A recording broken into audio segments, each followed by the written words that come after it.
Өзгеде ақпарат, судьялар мен журналистер семинарда бас қосты. Басқосуда сот пен бұқаралық ақпарат құралдары өкілдерінің өзара байланыс мәселесі талқыға түсті. Айта кетейік, жоғарғы соттың төрағасы Жақып Асанов 2020 жылда сапалы коммуникациялар жылы деп жариялаған болатын. Осыған байланысты өткен жылы судьялардың басым бөлігі әлеуметтік желіге тіркеліп, қызметтің ашықтығын қамтамасыз етуге кіріскен.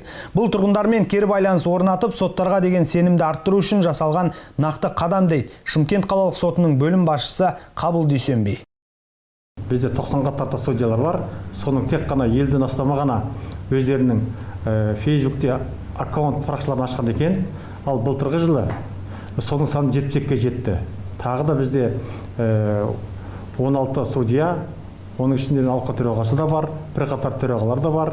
Өздерінің осы аккаунттағы парақшаларын ашып, сөйтіп белсенді түрде әлеуметтік желіде посттар жариялап, және де басқа да кейбір мәселелер бойынша оны таратып, осы бағытта жұмыс істеп келе жатыр.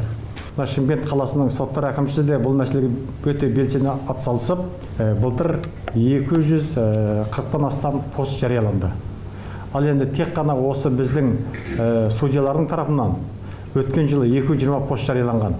Дегенмен негізсіз айтылып жатқан сындар болады, кейбір кезде артық мәселелерге кетіп қалады. Ертерек қаралып кеткен кейбір істерді сол кеше қаралғандай, осы сол аптада қаралғандай етіп жазады да, одан кейін бүкіл ел дүрлігеді, оны оқиды, сөйтеді, кейін олардың барлығы дұрыс түсінбей қалады. Ал ол кей кездерде бір жыл ерте қаралып кеткен істерді де жазып жатады. Енді оның атын айтып түсіндірмей қояйын.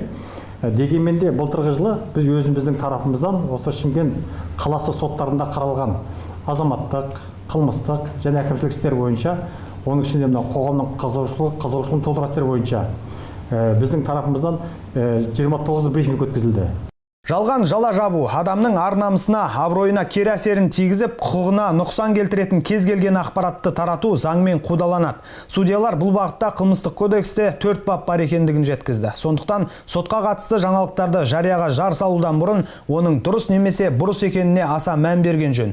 Ал жұрттың қызығушылығын тудырған істер бойынша нақты мәліметтер дер кезінде таратылып, арнайы брифингтер өткізіледі дейді судьялар. В Уголовном кодексе Республики Казахстан дефамации и защите репутации было посвящено 5 статей. Насколько вам известно, законом от 26 июня 2020 года из Уголовного кодекса статья 130 «Клевета» была исключена и отнесена к категории административных правонарушений. Сейчас их осталось 4. Статья 131 предусматривает ответственность за оскорбление, унижение чести и достоинства другого лица, выраженное в неприличной форме.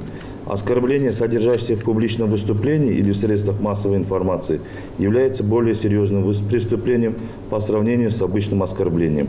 Статья 410 Уголовного кодекса предусматривает ответственность за порочащие высказывания, сделанные в адрес участников судебного процесса, судьи и присяжного заседателя, именуемые неуважением к суду.